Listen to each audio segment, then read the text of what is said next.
Delight IAS पर आप सभी का एक बार फिर से बहुत बहुत स्वागत है। आज हम लोग बहुत बेसिक चीजें देखने वाले हैं। देखो, बहुत सारे बच्चे अभी भी कंफ्यूज रहते हैं, है ना। बहुत सारे आप में से नए बच्चे भी हैं जो तैयारी करना चाहते हैं, और एक यूट्यूब ऑडियंस भी है ना। बहुत सारे बच्चे अभी स्कूल के लेवल पर हैं, तो वो ये जानना चाहते हैं कि आईएएस बनते कैसे हैं, आईएएस होता क्या है, पहली चीज। दूसरी चीज, आईएएस बनने के लिए क्या करना है ना, कौन कौन सी चीजें फॉलो करनी है। हमारा जो ग्रेजुएशन है या स्कूलिंग का बैकग्राउंड क्या होना चाहिए, हमारे परसेंटेज क्या होना चाहिए, सिलेक्शन का प्रोसीजर क्या है ना, और किस तरह से कट ऑफ जाती है। इन सब चीजों को लेकर हम लोग बहुत डिटेल में बात करने वाले हैं, है ना। कोशिश करेंगे वीडियो की लेंथ छोटी रहे, इसलिए स्पीडली वर्क करेंगे और कोशिश करेंगे हर एक पहलू को हम लोग टच करें। टॉपिक ये है कि आप 2023 में, क्योंकि अब एग्जाम 2023 में होने जा रहा है, तो कौन से पहला अटेम्प्ट तो वहीं पे होता है। अगर मान लीजिए उसके बाद भी आप तैयारी कर सकते हैं, तो 2023, 24, 25 में जो प्रोसेस अभी के लिए अभी तो कोई चेंज हुआ नहीं है, उस प्रोसेस के अकॉर्डिंग हम आईएएस कैसे बन सकते हैं, है ना। तो हमारा टारगेट ये है कि मान लीजिए किसी बच्चे का ये क्वेश्चन है कि सर हम आईएएस कैसे बने, है ना। इसको लिख लेते हैं यहाँ पर।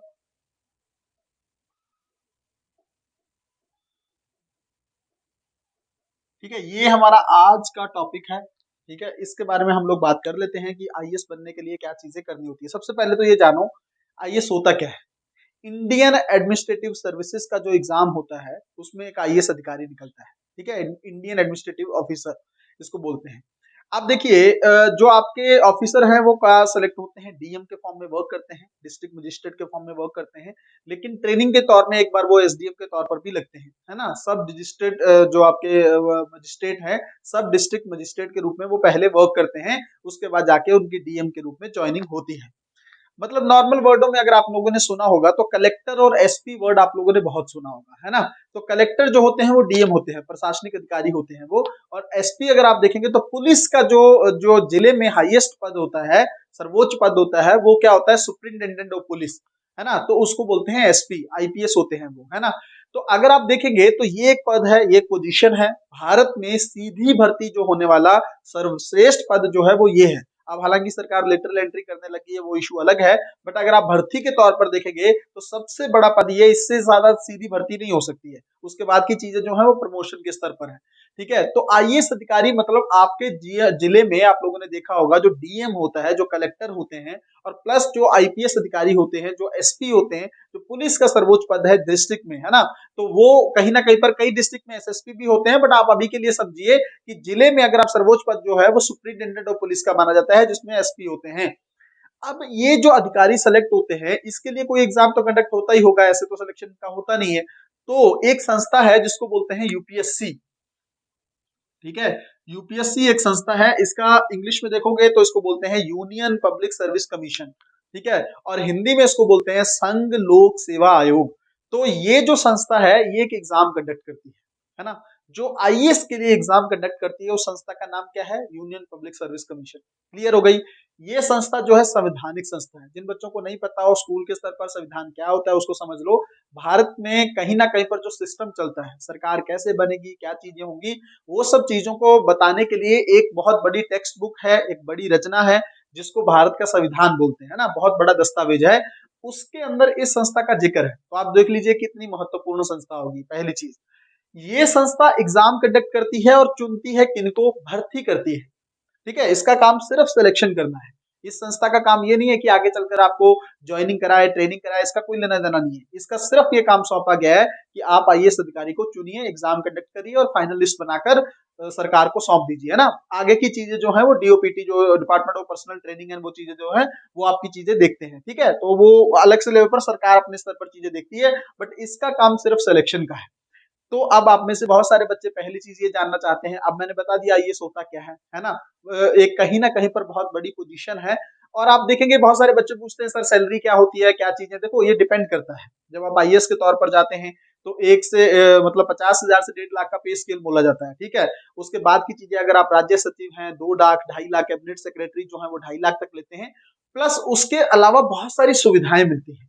है ना, बहुत सारी चीजें आपको मिलती हैं, हेल्थ फ्री मेडिकल होता है आपका सारी चीजों को लेकर। उसके अलावा आपको बहुत सारी गाड़ियां वगैरह आप देखेंगे, वो चीजें तो आपको पता ही है ना, बहुत सिक्योरिटी मिलती है आपको, पर्सनल गार्ड्स मिलते हैं, वो सारी चीजें जो है सरकार की तरफ से आप बहुत सारा ट्रेवल अलाउंस मिलता है जब आप यात्रा करते हैं, हवाई टिकट होती है आपकी, बहुत सारी चीजें हैं वो सरकार आपके लिए प्रोवाइड करती है। ठीक है, आपके उस बच्चों की एजुकेशन के लिए चीजें, बहुत सारी चीजें, तो इतनी सुविधाएं आपको मिलती हैं, प्लस आपको इतनी बड़ी पावर मिलती है। पावर क्या है आप सोच के देखिए, डिस्ट्रिक्ट में कोई भी पैसा जो है, एक भी पैसा जो है वो आईएएस अधिकारी की मर्जी के बिना खर्च नहीं होता है ना, बहुत बड़ी चीज है ये। तो अगर आप डीएम जो हैं अगर आप बनते हैं, तो आप सोच सकते हैं कि पूरा जिला आपके कंट्रोल में है, एक डिस्ट्रिक्ट पूरा आपके कंट्रोल में है, इवन पुलिस भी जो है वो आपके अंडर वर्क करती है। जो एसपी भी होते हैं, हालांकि काफी आपस में इनका टकराव चलता रहता है एसपी और आईएएस का, क्योंकि दोनों ही एक एग्जाम से सेलेक्ट होते हैं, बट अगर औहदे के तौर पर देखा जाए तो डीएम का पद जो है वो अपर माना जाता है as a superintendent of police के। ठीक है, तो पावर बहुत बड़ी मिल रही है, पद बहुत बड़ा है, सुविधाएं बहुत ज्यादा है, तो उस एग्जाम को करने के लिए जो प्रोसीजर होगा वो भी आसान नहीं होगा, है ना, उस एग्जाम को करने के लिए जो जो सिलेक्शन प्रोसीजर होगा वो भी टफ होगा। बेसिक चीजें आप लोगों को पता लग गई। अब देखो, पहले तो ये जान लो प्रोसीजर की बात करते हैं, क्या क्या एग्जाम होते हैं, लेकिन उससे पहले ये जानो जो आपके मन में डाउट रहता है कि सर स्कूल के स्तर पर या कौन से सब्जेक्ट लिए हों, क्या एलिजिबिलिटी क्या होती है, क्या वो चीजें क्लियर होनी चाहिए। देखो समझो, एलिजिबिलिटी यूपीएससी ने जो रखी है वो सिर्फ आपकी ग्रेजुएशन कंप्लीट होनी चाहिए और आपकी एज जो है वो 21 साल होनी चाहिए, है ना, तो 21 साल की आपकी आयु होनी चाहिए। और आपका एलिजिबिलिटी दूसरी है कि आपकी कोई भी किसी भी फील्ड में आप लोगों ने ग्रेजुएशन की हो, स्नातक किया हो, बस इतना यूपीएससी ने एलिजिबिलिटी का क्राइटेरिया रखा हुआ है। बाकी अब कोई डिसेबल है, चीजें हैं, तो वो आप अपना अदर पैमाने में देख लीजिएगा, कट ऑफ में जाकर कैसे उनको छूट मिलती है। मेन जो हम नॉर्मल पर्सन की बात कर रहे हैं वो ये है, दो ही एलिजिबिलिटी है। ठीक है, तो अब इस एलिजिबिलिटी प्रोसेस के साथ आपको आगे बढ़ना है, तो इसका मतलब कोई दिक्कत तो है ही नहीं, ग्रेजुएशन तो सब लोग करते हैं, ग्रेजुएशन से पहले आप एग्जाम नहीं दे सकते, वो बिल्कुल परमानेंट होती है। कई बच्चों को डाउट रहता है क्या सर मास्टर डिग्री भी होनी चाहिए, कुछ नहीं, सिर्फ ग्रेजुएशन आप लोगों ने की है, स्नातक की अगर आप लोगों ने डिग्री की है, तो फिर आप जैसे प्लस टू करते हैं उसके 3 साल बाद स्नातक की डिग्री होती है, उस डिग्री को अगर आप चाहे बीटेक करते हैं तो 4 साल की होती है, तो वो स्नातक कंप्लीट हो जाए आपकी, उसके बाद आप एलिजिबल होते हैं किसके लिए, यूपीएससी के लिए, है ना।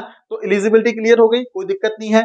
एक और दिमाग में ये डाउट रहता है कि सर जितने भी आपके डाउट हैं वो मेरे क्लियर करने की कोशिश है, शॉर्ट वीडियो में मैं सारी चीजें आप लोगों की क्लियर कर देना चाहता हूं। देखो, अगर आपके मन में ये है कि सर पहले परसेंटेज इतने रहे हैं, कितने परसेंटेज चाहिए होते हैं, ऐसा कुछ भी है, देखो कोई परसेंटेज की जरूरत नहीं होती है। ठीक है, यूपीएससी में कोई एलिजिबिलिटी का परसेंटेज नहीं रखा हुआ, जैसे यूजीसी ने रख रखा है कि अगर आप मान लीजिए नेट का एग्जामिनेशन देते हैं तो आपको 55% चाहिए, ऐसा कुछ है क्राइटेरिया उसका, बट इसमें कोई एग्जाम का क्राइटेरिया नहीं है। ठीक है, आपका ग्रेजुएशन पास होना चाहिए, बहुत कम परसेंटेज वाले बच्चों ने भी आईएएस में टॉप किया है, तो आपका परसेंटेज का कोई इशू नहीं है। ठीक है, यूपीएससी में परसेंटेज का कोई इशू नहीं है। एक एलिजिबिलिटी मैंने आपको बता दी है कि भाई आपकी ग्रेजुएशन होनी चाहिए, कितने परसेंट भी मार्क्स हो कोई फर्क नहीं पड़ता, फेल नहीं होने चाहिए, बस आप पास होने चाहिए ग्रेजुएशन में। वो आपका वो तो जनरल चीज है, आप फेल ही हो गए तो फिर वो ग्रेजुएशन किस चीज की हुई, है ना। तो पास होने चाहिए, ग्रेजुएशन आपने सफलतापूर्वक कर दिया हो, परसेंटेज क्या है इससे फर्क नहीं पड़ता है। तीसरी चीज ये है एलिजिबिलिटी में, मैंने वो आपको बता दी। दूसरा ये है कि मन में ये डाउट रहता है कि सर बहुत अच्छी पढ़ाई करने वाले हम नहीं थे, तो मैंने आपको एक वीडियो बनाई भी थी इसको लेकर, आप लोग देखेंगे, मैंने बताया था किस तरह से एक आईएएस अधिकारी थे जिनकी परसेंटेज 38% भी नहीं थी मुझे लगता है, वो किस तरह से फिर आईएएस में टॉप की, है ना। तो आप यहां से देख लीजिए कि एवरेज से एवरेज, मैं कहता हूं एवरेज से भी डाउन जाने वाला बच्चा, जिसको बिल्कुल पढ़ाई, जिसने स्कूलिंग के स्तर पर या कॉलेज के स्तर पर बिल्कुल अच्छे से पढ़ाई नहीं भी की है या ध्यान नहीं दिया है, वो भी आईएएस बन सकता है। तो आईएएस के एग्जाम की सबसे बड़ी खूबसूरती ही ये है कि आप कोई भी व्यक्ति जिसके अंदर स्किल है, जो बनना, जो स्किल को गेन कर सकता है, मैं ये फिर से यहाँ पर दोहराना चाहूंगा, ऐसा नहीं है कि पहले से टैलेंटेड हो, नहीं, जो बंदा बिल्कुल एवरेज है, जीरो लेवल पर है, बट उसके अंदर सीखने की स्किल है, वो सीख सकता है, मेहनत कर सकता है, जो मैंने 3 चीजें बताता हूं मैं हर वीडियो में, हार्डवर्क जो कर सकता है, मेहनत कर सकता है, प्लस उसके अंदर कंसिस्टेंसी है, नियमितता, रेगुलर तरीके से कठिन श्रम कर सकता है, और तीसरा उसके अंदर पेशेंस होना चाहिए, सब्र होना चाहिए। अगर वो इतना चीजें ये कर सकता है और सीखने का उसके अंदर क्षमता है, हर चीज को वो ग्रैब कर सकता है, मेहनत करना चाहता है, तो उसको आईएएस बनने से कोई नहीं रोक सकता। और इसका एग्जाम्पल भी मैं कई बार देता हूँ कि रिक्शे वाले तक के बच्चे जो हैं, जो अब वैसे देखो इससे कोई टैग नहीं जोड़ लेना है, कि रिक्शे वाले का बेटा है तो आईएएस नहीं बनता, वो नहीं मैं कह रहा हूँ। मैं ये कह रहा हूँ कि अगर लोअर स्तर पर भी कोई बच्चा है जिसके मतलब हालात बहुत अच्छे नहीं है, ना उसकी फाइनेंशियल कंडीशन अच्छी है, ना उसका एजुकेशनल बैकग्राउंड अच्छा है, बहुत अच्छे स्कूलों से वो पढ़ा नहीं है, उसके बावजूद अगर वो आईएएस में टॉप कर रहा है, तो इसका मतलब आप समझ सकते हो ना कि आप लोग भी कर सकते हो। तो ये चीजें पूरी तरह क्लियर हो गई, परसेंटेज नहीं चाहिए, एलिजिबिलिटी क्लियर होगी, सिर्फ स्नातक होना चाहिए, और साथ में बहुत अच्छे टैलेंटेड बच्चों की जरूरत नहीं है, अगर वो हैं तो बहुत अच्छी बात है, नहीं है तो कोई फर्क नहीं पड़ता है। ठीक है, तो आप लोगों को इसको दिक्कत नहीं रखनी है, बहुत अच्छे से आप तैयारी कर सकते हैं। अब कईयों के मन में ये भी डाउट आता है क्या सर स्नातक तक वेट करें, नहीं, स्कूल के स्तर पर जब तक आपके मन में ये थॉट आ गया ना कि मुझे आईएएस बनना है, चाहे आप स्कूल में किसी क्लास में हो, सिक्स में, सेवंथ में, एट्थ में, नाइन्थ में, टेंथ में, इलेवंथ में, ट्वेल्थ में, कहीं पर भी हो, ठीक है, या फिर आपने ग्रेजुएशन के किसी स्तर पर हो, आप तुरंत तैयारी स्टार्ट करें। मैं तो कहता हूं अगर सिक्स सेवंथ में भी हो ना तब भी पढ़ना शुरू कर दो, थोड़ा थोड़ा एनसीईआरटी पे ध्यान देना शुरू कर दो।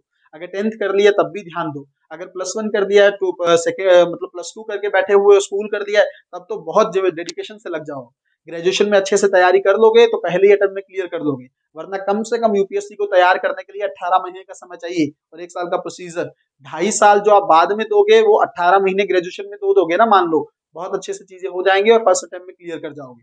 ठीक है, तो ये चीजें आप लोगों को बहुत बेसिक से मैंने बता दी हैं। कोई भी बच्चा आईएएस बन सकता है, बिल्कुल उसमें कोई रोक नहीं है, सरकार की तरफ से आप लगा सकते हो, एलिजिबल होने चाहिए बस आप, जो चीजें मैंने आपको बताई हैं। उसके बाद ये है कि उस प्रोसीजर को आपको क्वालिफाई करना होगा। मैंने आपको पहले कहा है इतना बड़ा एग्जाम है, इतनी सारी सुविधाएं हैं, आप कहीं ना कहीं पर सरकार के आई ऑफ सेंटर में आ जाते हो, कहीं ना कहीं पर सरकार आपको बहुत ज्यादा सुविधाएं और पावर देती है, तो उसके लिए प्रोसीजर जो है, जो सिलेक्शन का प्रोसीजर है वो भी टफ होगा। ठीक है, तो ये तो आपके मन में पहले से क्लियर होना चाहिए कि ये थोड़ा सा टफ होगा, बट ऐसा टफ नहीं है। जब मैंने ये बोल दिया कि कोई भी बच्चा क्लियर कर सकता है, तो फिर तो कोई दिक्कत होनी चाहिए। टफ का क्या मतलब, मेहनत करेंगे निकल ले जाएंगे। अब प्रोसीजर में क्या है, देखो बच्चों, पहला एग्जाम होता है प्रीलिम्स का। ठीक है, अब यहाँ से हम लोग प्रोसीजर देख लेते हैं बहुत अच्छे से, और बहुत स्पीडली मैं करने की कोशिश कर रहा हूँ, फिर भी थोड़ी वीडियो लंबी हो जाए तो थोड़ा सा सपोर्ट करिएगा। देखो, प्रीलिम्स में एक पेपर होता है आपका जनरल स्टडी का, दूसरा पेपर होता है आपका सी सेट का। ठीक है, इसको बोलते हैं सिविल सर्विसेज एप्टीट्यूड टेस्ट। ठीक है, अब देखिए, ये जो जनरल स्टडीज का पेपर है, जो जीएस का पेपर है, ये दो पेपर है, समझ में आ गए। प्रीलिम्स का पेपर होता है, ये जो पेपर होता है, आप इसका जो एवरेज डेट के आसपास देखेंगे, जो महीना देखेंगे, जो प्रोसेस चलता है, लगभग मई जून में होता है। ठीक है, मई जून के टाइम पे ये पेपर प्रीलिम्स का क्वालिफाई यूपीएससी लेती है। अब देखो, ये क्वालिफाई पेपर है। क्वालिफाई पेपर का क्या मतलब है कि इसके मार्क्स जो है ना, वो आपके फाइनल सिलेक्शन में नहीं जुड़ेंगे। ठीक है, इसका ये आप ये मान लो कि ये आपको क्रॉस करके अंदर जाने का एक कहीं ना कहीं पर एक चरण है, जिससे आपको क्वालिफाई करना है और अंदर जाना है। अंदर मार्क्स जो जुड़ेंगे वो पेपर और है, वो मींस का पेपर होता है, उसके बारे में हम लोग बात करेंगे। बट इसका मतलब ये नहीं है कि इसकी वैल्यू नहीं है, सबसे ज्यादा वैल्यू इसी की है, तभी तो अंदर जा पाओगे। अब देखो, ये दोनों, पहली चीज तो ये समझ लो मई जून में होता है, दूसरा ये पेपर होता है आपका ऑब्जेक्टिव टाइप। ठीक है, ऑब्जेक्टिव टाइप मतलब क्या होता है, जो आप लोगों ने सुना होगा ना, मान लीजिए कोई क्वेश्चन दिया है ना, उसके 4 ऑप्शन, ए बी सी, बिल्कुल जीरो लेवल के बच्चे जिनको कुछ नहीं पता है, उनको ध्यान में रखकर मैं वीडियो बना रहा हूँ। तो समझिए, ए बी सी, मान लीजिए कोई प्रश्न पूछा कि महात्मा गांधी का जन्म कहाँ पर हुआ। ठीक है, तो ए में कोई शहर का नाम दे दिया, बी में फिर शहर का नाम, तीन में, सी में भी दे दिया, डी में दे दिया, अ ब स द, है ना, आप लोग हिंदी में पढ़ते हैं तो वो देखा होगा। तो कोई क्वेश्चन दे दिया और किसी प्रश्न को उसके 4 ऑप्शन दे दिए, मान लीजिए ये प्रश्न है, इसका एक ऑप्शन ये है, बी ऑप्शन, सी और डी। ठीक है, तो इनमें से कोई आपको एक टिक करना है। ठीक है, जो राइट आंसर होगा, ये आप लोगों ने मल्टीपल चॉइस क्वेश्चन बोलते थे इसको, एमसीक्यूज, ये आप लोगों ने स्कूल के स्तर पर थोड़ा बहुत इसका वर्क देखा होगा। तो ये दोनों ही पेपर एमसीक्यूज होते हैं, जीएस वाला पेपर भी और सीसेट का पेपर भी। जीएस के पेपर में आप देखेंगे तो लगभग 100 प्रश्न आते हैं, और पेपर जो है, एक प्रश्न जो है वो 2 नंबर का होता है, तो ये 200 नंबर का पेपर होता है। ये अगर आप देखेंगे यहाँ पर तो 80 क्वेश्चन आते हैं, और 2.5 मार्क्स का एक, मतलब 2.5 नंबर का एक क्वेश्चन होता है, तो ये भी 200 नंबर का होता है। ठीक है, कोई दिक्कत नहीं है, यहाँ पर क्लियर है। मल्टीपल चॉइस क्वेश्चन है, मल्टीपल चॉइस क्वेश्चन है यहाँ पर। मैं यहाँ पर थोड़ा और क्लियर कर देता हूँ चीजें। देखिए, 100 नंबर का पेपर क्वेश्चन होते हैं, और 200 नंबर का पेपर होता है पहला, जीएस 1 का। दूसरा पेपर जो सीसेट वाला है, इसमें 80 नंबर क्वेश्चन होते हैं, और 2.5 मार्क्स का एक क्वेश्चन होता है, तो आपका टोटल हो गया 200 यहाँ पर भी। अब देखो, ये जो पेपर पहले क्या होता था बच्चों, ये 200 और 200 मिलकर 400 नंबर बन गए, और इसमें कट ऑफ बनती थी, पहले ये होता था। ठीक है, जब सीसेट को क्वालिफाई यूपीएससी ने नहीं किया था। ठीक है, लेकिन बाद में इस पेपर को क्वालिफाई कर दिया गया। पेपर क्वालिफाई मतलब ये जो सीसेट का पेपर, पहले तो ये जान लो कि इन दोनों पेपर में होता क्या है, थोड़ा समझ में आ जाएंगी चीजें। देखो, ये जो जीएस का पेपर है इसमें जनरल स्टडी, सामान्य अध्ययन। अब सामान्य अध्ययन क्या होता है, जो आपने स्कूल में पढ़ा होगा, पॉलिटी, राजनीति, है ना, इतिहास, हिस्ट्री जिसको बोलते हैं, या फिर आपने प्लस वन प्लस टू में आके देखा होगा अर्थव्यवस्था, इकोनॉमी देखा होगा आप लोगों ने, इवन स्कूल में आप लोगों ने ज्योग्राफी देखा होगा, भूगोल देखा होगा, ये सब जीएस के सब्जेक्ट है ना। ये सारे सब्जेक्ट जो हैं वो जीएस में आते हैं। तो ये पेपर जो पहला आपका है ये इस तरह का पेपर होता है जिसमें ये सारे सब्जेक्ट आते हैं, प्लस इसमें करंट अफेयर। करंट अफेयर का मतलब जो घटनाएं आपके पेपर में हो रही हैं, जैसे मान लीजिए कोई घटना हो रही है, चीन या भारत का टकराव हो रहा है, ठीक है, संसद में कोई काम हो रहा है, सरकार ने कोई स्टेप उठाया है, या कहीं पर कोई तूफान आ गया है, आंधी आ गई है, बाढ़ आ गई है, उस तरह की जो घटनाएं होती हैं जो डेली बेसिस पे घटित, जिसको आप ये मान लो कि जो पेपर आता है, न्यूज पेपर आता है, उसमें जो चीजें हो रही होती है ना उसको बोलते हैं करंट अफेयर। उस चीजों को इस सब्जेक्ट में ऐड करना होता है, ठीक है। जो हमारा polity, history, geography, economics, environment science and technology, इस पोर्शन में हमें उससे संबंधित जो घटनाएं पेपर में हो रही होंगी उनके बारे में बात की जाएगी, लिंक करके पढ़ना होता है। ये तैयारी की बात है, ये आप लोग समझ लीजिए, बिल्कुल पहला ये समझ लीजिए, ये जीएस का पेपर है, ठीक है, इसमें कोई दिक्कत नहीं। दूसरा पेपर इसको बोलते हैं civil services aptitude test, CSAT के पेपर को। इसमें क्या है, इसमें देखिए एप्टीट्यूड की बात है ना, जब एप्टीट्यूड आ गया इसमें क्या होता है, तीन चीजें मोटी मोटी आप समझ लो।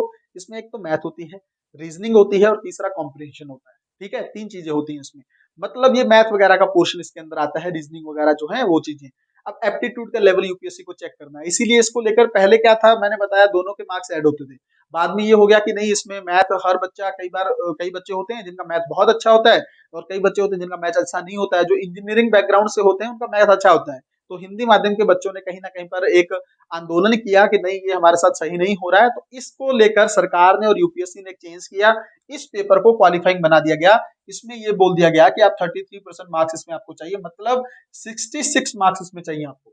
200 में से 66 मार्क्स चाहिए, मतलब 80 में से अगर आप गलत नहीं करते हो तो 27 क्वेश्चन सही होने चाहिए, ठीक है। 20 अगर आप गलत नहीं करते हो, अगर गलत करते हो तो फिर तो नेगेटिव होगी, फिर ज्यादा भी सही होने चाहिए, ठीक है। इसमें आपकी लगभग 2/3 नेगेटिव मार्किंग चलती है भाई दोनों में, ठीक है। 2/3 का मतलब क्या है वो भी समझ लो। जैसे मान लीजिए यहाँ पर आपने 10 क्वेश्चन सही किए, ठीक है, 10 क्वेश्चन सही किए तो नंबर कितने बन गए, 20 मार्क्स बन गए। 10 क्वेश्चन सही किए तो, अगर मान लीजिए आप लोगों ने 10 क्वेश्चन गलत किए, ठीक है, तो इसके 2/3 निकालेंगे कैसे, 10 इंटू 2/3 कर देंगे, ठीक है। तो 20 को अगर आप मान लीजिए 3 से करेंगे तो लगभग 7 से 8 नंबर जो है आपके यहाँ पर नेगेटिव हो जाएंगे, ठीक है। अगर आपने 10 गलत किए तो यहाँ पर आपका लगभग 12 नंबर निकल कर आएगा, ठीक है। टोटल अगर आप देखेंगे तो 20 को अगर आप 3 से भाग करेंगे तो लगभग 7 के आसपास जो भी है आपके 7-8 मार्क्स जो है डिटेल जो एग्जैक्ट आप निकालेंगे वो कट ऑफ करके नेगेटिव करके वो आपका स्कोर निकल आएगा, आपके 12 नंबर आपने गेन किए, ठीक है।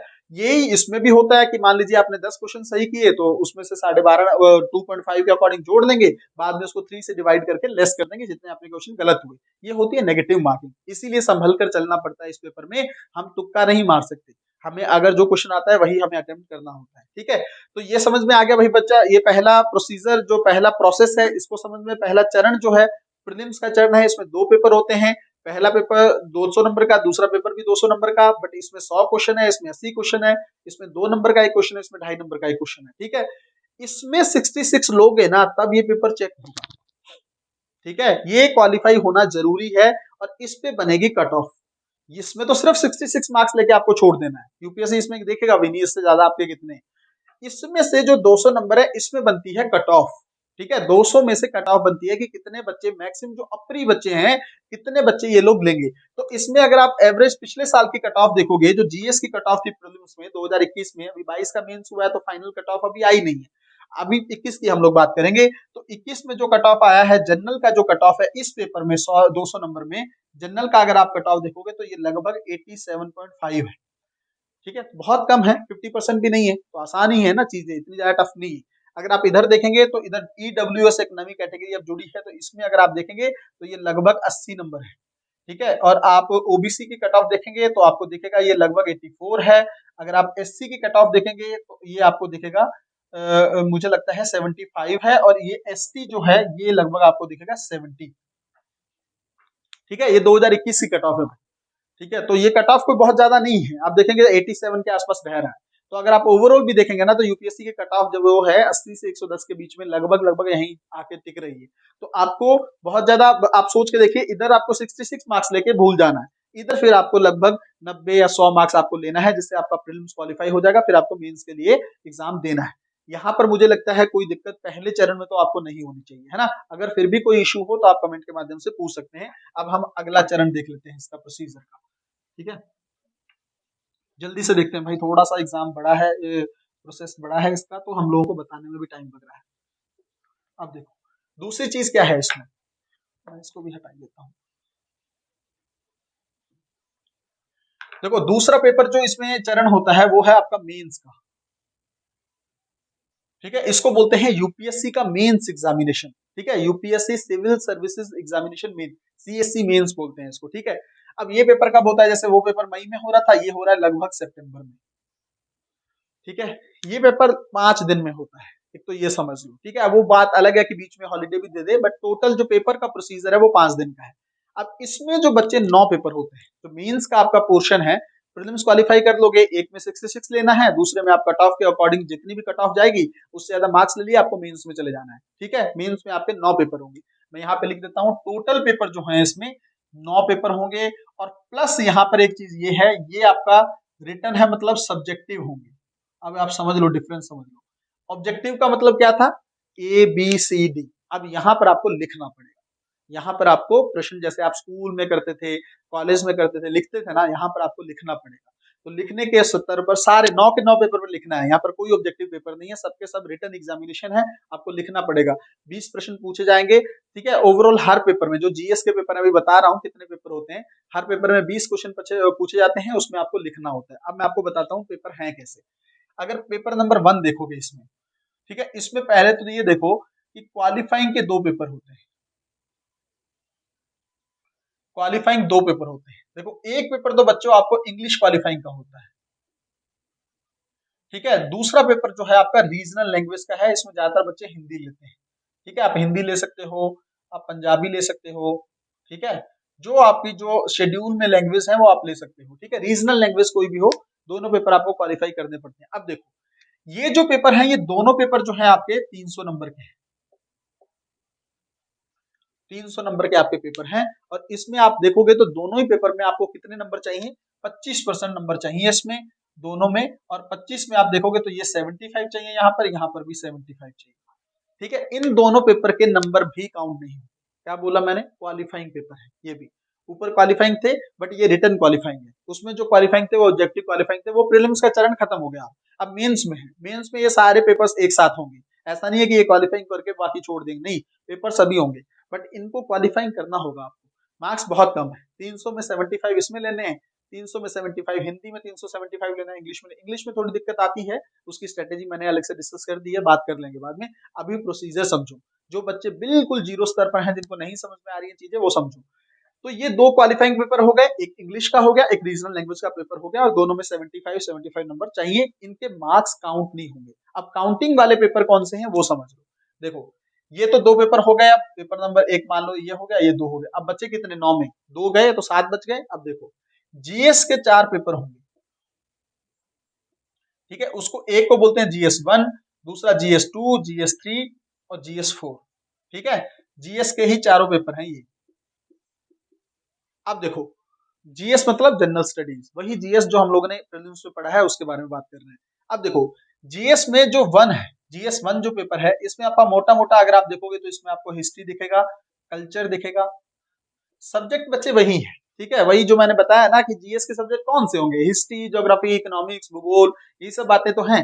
तो इसमें हिस्ट्री, कल्चर और ज्योग्राफी आपको मोटा मोटा दिखेगा, मोटा मोटा समझ लो। बाकी सिलेबस तो मैंने अलग से इसकी वीडियोस बना रखी हैं, जिन बच्चों को देखना हो वो सिलेबस डिस्कशन की एक प्लेलिस्ट है डिलाइट आईएएस पर, उसमें जाके डिटेल से कर सकते हो। सारा सिलेबस मैंने बता रखा है, मोटा मोटा समझो, ठीक है। इसमें आपका हिस्ट्री, कल्चर, ज्योग्राफी और सोसाइटी का सेगमेंट है, ठीक है। हिस्ट्री मतलब इतिहास, कल्चर मतलब संस्कृति, ज्योग्राफी मतलब भूगोल, और इधर आप देखेंगे सोसाइटी मतलब भारत का समाज, है ना। ये सब चीजें मोटे मोटे स्तर पर आप इसमें देखेंगे, वैसे विश्व इतिहास और ये सब चीजें भी हैं, बट अभी के लिए समझ लो। दूसरा पेपर आपका, इसमें अगर आप बच्चों देखोगे तो इसमें आपको पॉलिटी दिखेगा, गवर्नेंस दिखेगा, इसमें आईआर का सेगमेंट दिखेगा, ठीक है। ये मोटा मोटा सिलेबस है पेपर 2 का। तीसरा अगर आप देखोगे इसमें आपको इकोनॉमिक्स दिखेगी, ठीक है। इसमें आपका economics plus science and technology plus आपका एनवायरनमेंट दिखेगा, प्लस डिजास्टर मैनेजमेंट दिखेगा। ठीक है, डिजास्टर मैनेजमेंट का जो हिस्सा है वो आपको इसमें दिखेगा। Economic, science and technology, environment, disaster management. अर्थव्यवस्था बोलते हैं, विज्ञान और प्रौद्योगिकी बोलते हैं, पर्यावरण बोलते हैं और आपदा प्रबंधन बोलते हैं। ये इसके ही सब्जेक्ट हैं। पेपर 3 हो गया। पेपर 4 जो है वो आपका नैतिकता है, एथिक्स का पेपर है। ठीक है, अब एथिक्स के पेपर में क्या है, मोरालिटी वगैरह क्या है। ठीक है, जो आपकी नैतिकता क्या होती है, ठीक है, ईमानदारी क्या होती है, सत्यनिष्ठा क्या होती है, करप्शन कैसे नहीं करना है, वो सब चीजें ये स्टडीज पूछते हैं। अगर आप आईएएस अधिकारी होंगे, आपके जिले में ये चीजें हो रही हैं, आप कैसे डील करोगे, है ना। तो पेपर 4 जो है वो नैतिकता का पैमाना जांचने का एक तरीका है। ठीक है, आपका नीति शास्त्र कैसा है, आप किस तरह के व्यक्ति, आपके अंदर कौन कौन से गुण, व्यक्ति में कौन कौन से गुण होने चाहिए, है ना, मानव गुण, मानवीय गुण कौन से, ह्यूमन वैल्यूज। तो ये 4 पेपर हैं, इसमें आप मोटा मोटा देख लीजिए। ये दूसरा पेपर है, तीसरा पेपर है और चारों। अब देखो, ये मैंने बताए थे 300-300 नंबर के हैं। ये सिर्फ दोनों पेपर अगर आप छोड़ दो ना क्वालिफाइंग के, बाकी सारे पेपर 250 मार्क्स के हैं। तो अगर आप ये देखो 250, 250, 250 और 250। ठीक है, तो टोटल अगर आप यहाँ पर देखोगे तो 1000 मार्क्स का ये आपको चीजें यहाँ पर दिखेंगी। ठीक है, 1000 मार्क्स का यहाँ पर होगा। ये हम काउंटिंग के पेपर है। ठीक है, ये काउंटिंग होने वाले मार्क्स हैं, यहाँ पर आपकी कट ऑफ बनेगी फाइनल मेंस में। तो इधर आप देखो, एक तो आप टोटल कितने पेपर हो गए, 2 यहाँ पर हो गए, 4 है तो 6 पेपर हो चुके हैं हमारे, 3 पेपर बचे हैं। यहाँ पर देखो बच्चों, 2 पेपर होते हैं, आपको ना एक ऑप्शनल लेना पड़ता है। ठीक है, उसका ऑप्शनल का पेपर 1 होगा, पेपर 2 होगा। ऑप्शनल मतलब अब यहाँ पर आपके मन में आ गया सर वैकल्पिक क्या होता है। देखो, जो आपने पढ़ा है, जिसमें आपको इंटरेस्ट हो, मान लीजिए आपको हिंदी साहित्य में इंटरेस्ट है तो आप हिंदी साहित्य ले सकते हो। मान लीजिए आप में से कई बच्चे होंगे जिनका इतिहास बड़ा इंटरेस्टिंग लगता होगा, उनको हिस्ट्री पढ़ना, तो हिस्ट्री ले लो ऑप्शनल के तौर पर। पॉलिटिकल साइंस मान लीजिए आप लोगों ने 11वीं 12वीं में पढ़ा होगा, तो किसी का मान लीजिए राजनीति विज्ञान में है इंटरेस्ट, तो वो पॉलिटी ले लेगा, कोई दिक्कत नहीं है। सोसाइटी में किसी का इंटरेस्ट है, समाज शास्त्र में, आप समाज शास्त्र ले सकते हो। किसी भी फील्ड से हो, मान लीजिए कई बॉटनी और वो सब चीजें लेते हैं, बॉटनी वगैरह, वो भी ले सकते हो। कोई बच्चा कॉमर्स बैकग्राउंड का है, वो कॉमर्स भी ले सकता है। अर्थव्यवस्था मान लीजिए इकोनॉमिक्स बैकग्राउंड का, वो इकोनॉमी भी ले सकता है। तो वो एक लिस्ट दे रखी है यूपीएससी ने ऑप्शनल की, आप अपना जो इंटरेस्ट हो वो ऑप्शनल आप उसमें जाके सिलेक्ट करेंगे। उसका ये 2 पेपर होंगे। ये दोनों मैंने आपको क्या बोला, बाकी सारे पेपर 250-250 नंबर के। तो दो जो पेपर यहाँ पे पेपर 1 होगा उसका, पेपर 2 ये भी दोनों 250-250 नंबर के होंगे। तो 500 नंबर यहाँ पर भी हो गया।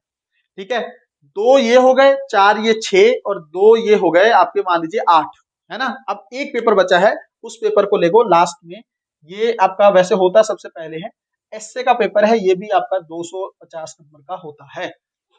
ठीक है, तो अगर आप मोटा मोटा देखोगे एसए में क्या है, लेख लिखना है आपको। निबंध आपने स्कूलों में पढ़ लिखा होगा ना, पहले छोटी छोटी चीजों पे लिख कर देते थे कि अपने फेवरेट फ्रेंड पे आप निबंध लिखो, अपने माता पिता के बारे में लिखो, बहुत सारी बेसिक बेसिक चीजों पे लिखवाते थे। वही आपका यहाँ पर एलिब्रेशन के लेवल पर है, अच्छे स्तर पर है।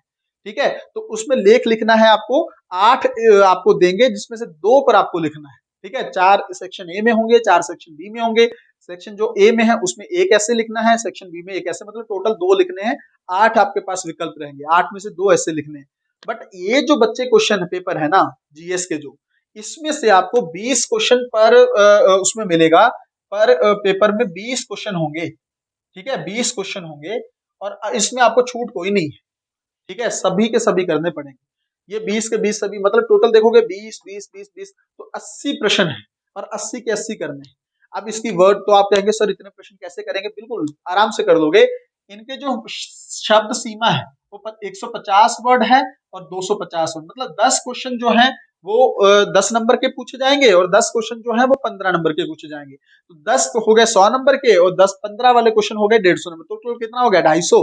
तो इधर आप देखेंगे 150 वर्ड में लिखना है आपको, और इधर आप देखेंगे तो 250 वर्ड में लिखना है, जो 15 नंबर, मतलब एक प्रश्न लिखना है 1.5 पेज में, एक प्रश्न लिखना है 2 पेज में, बस इससे ज्यादा कुछ नहीं लिखना है। तो आप आराम से 20 क्वेश्चन लिख सकते हो। यही तो थोड़ा सा टफ है ना यहाँ पे, ये थोड़ा सा टफ पेपर है क्योंकि मेंस है ना आपका। मेंस का मतलब क्या होता है, मेंस जिसके बिना कुछ नहीं है, इसके बिना इस पे तो सिलेक्शन लेना है आप पे। पहला तो क्वालिफाइंग पेपर था ताकि आप अंदर आ सके और भीड़ वहां पे कट जाए, जो नॉन सीरियस कैंडिडेट हो वो पहले ही चरण में बाहर हो जाए, इसलिए प्रीलिम्स का एग्जामिनेशन होता है। बट मेन सिलेक्शन आपका यहाँ पे होना है। ठीक है, तो मुझे लगता है 9 के 9 पेपर आप लोगों को क्लियरली समझ आ गए हैं।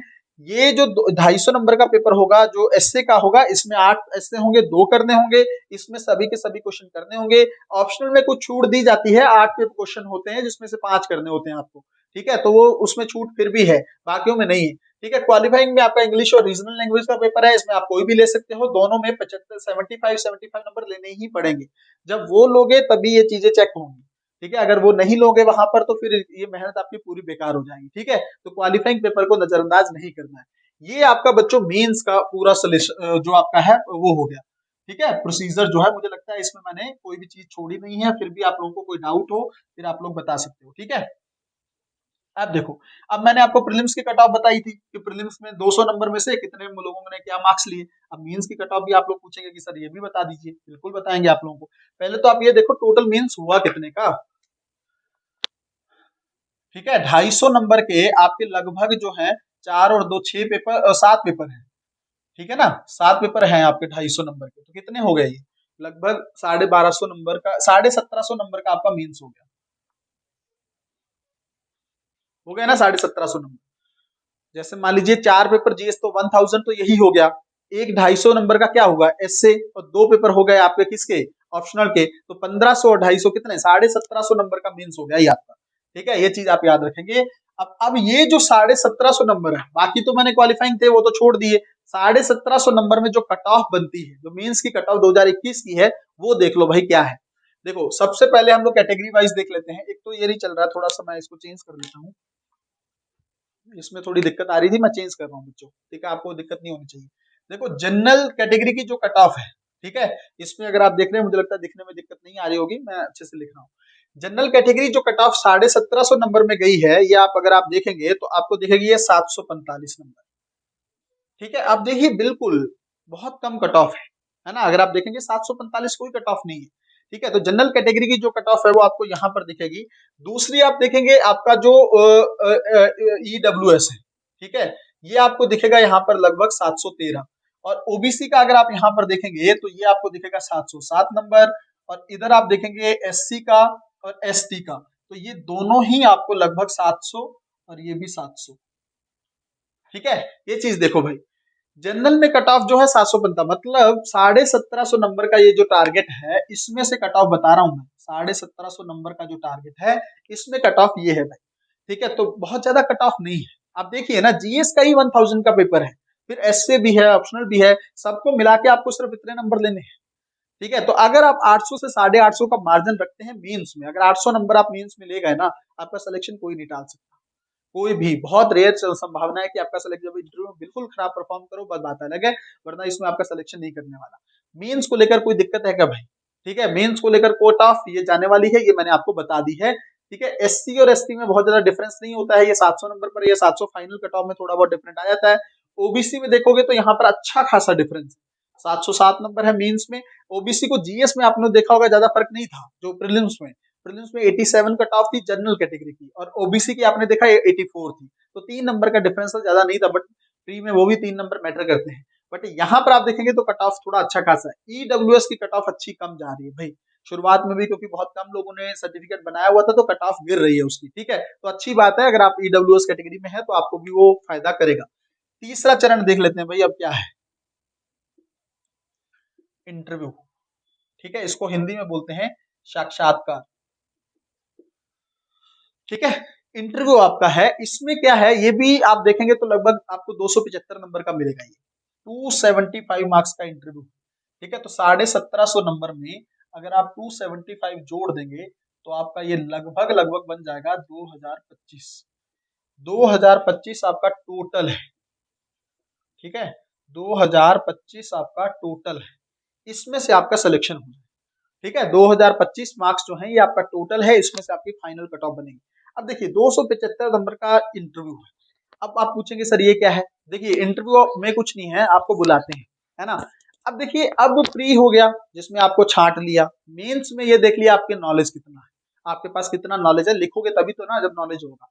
उसमें से अगर आप क्वालिफाई कर जाते हैं, सिलेक्ट हो जाते हैं, फिर यूपीएससी अब ये जानना चाहेगा लास्ट में कि आप व्यक्ति कैसे हो। साक्षात्कार का मतलब क्या है, आपके व्यक्तित्व की जानकारी लेगा।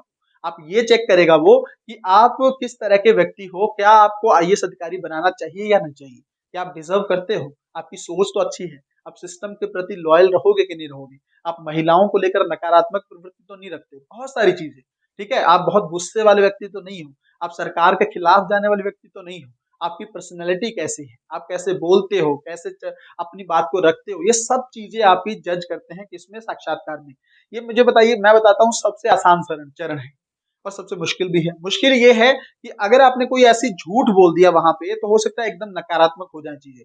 वहां पर जैसे हो ना वैसे अपने आप को रखना, ठीक है। थोड़ी बहुत चीजें सीखनी है, बोलने का ढंग, सबसे बात करने का ढंग, बड़ों का सम्मान करना, ये सब चीजें अभी से सीखनी पड़ेंगी, क्योंकि वहां पर जाके आपको ये सब चीजें दिखानी है उनको, है ना। एक दिन में नहीं सीख सकते ये। और दूसरा, झूठ नहीं बोलना है।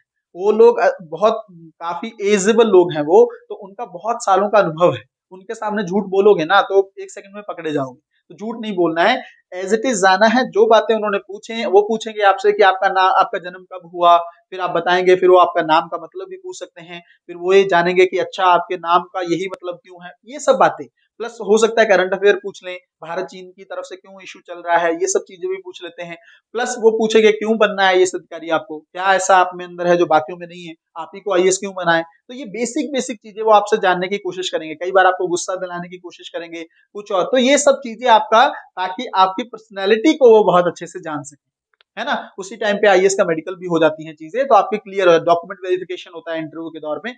वो सब चीजें बाद में है कि आपको इंटरव्यू में क्या क्या फेस करना है, बट आप चरण के तौर पर समझो। ये इंटरव्यू होता है, इसके बाद आपका टोटल बनता है 2025 नंबर, इसमें से आपकी कट ऑफ बनती है। तो अब आप कहेंगे कि सर ये कट ऑफ आपने बता दी, तो फाइनल कट ऑफ भी बता दीजिए जो इंटरव्यू को लेकर बनी थी। अब यहाँ पर ये और देख लो इसी कैटेगरी के अकॉर्डिंग, ठीक है। यहाँ पर अगर आप देखोगे, यहाँ पर आप देखोगे तो 953 नंबर आपका यहाँ पर फाइनल कट ऑफ गया था, ठीक है। 953 नंबर 2025 में, ठीक है। ईडब्ल्यूएस को अगर आप देखोगे तो 916 नंबर गया है।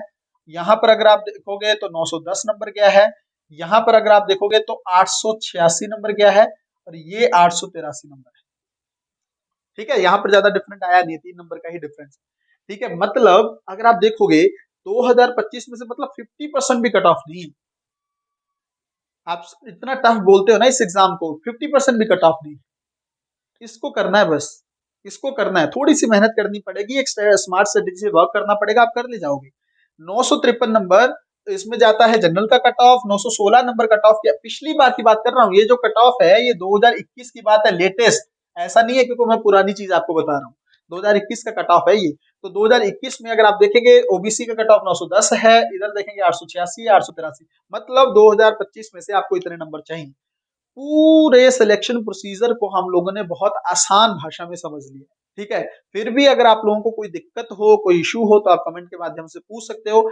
प्रोसीजर हम लोगों ने देखा, एलिजिबिलिटी हम लोगों ने देखा, उससे पहले हम लोगों ने ये देखा यूपीएससी क्या होता है, आईएएस क्या होता है, एग्जाम कौन कंडक्ट कराता है, किस टाइम पे एग्जाम। देखो मैंने आपको ये बताया था कि जो मेंस का एग्जाम है सितंबर में होता है, तो इंटरव्यू कब होता है, इंटरव्यू लगभग आप मान के चलिए कि फरवरी और मार्च में आपके इंटरव्यूज होते हैं, ठीक है। और फाइनल रिजल्ट जो है आपका, फाइनल रिजल्ट जो है बच्चों, वो आपका आता है लगभग लगभग मई एंड में,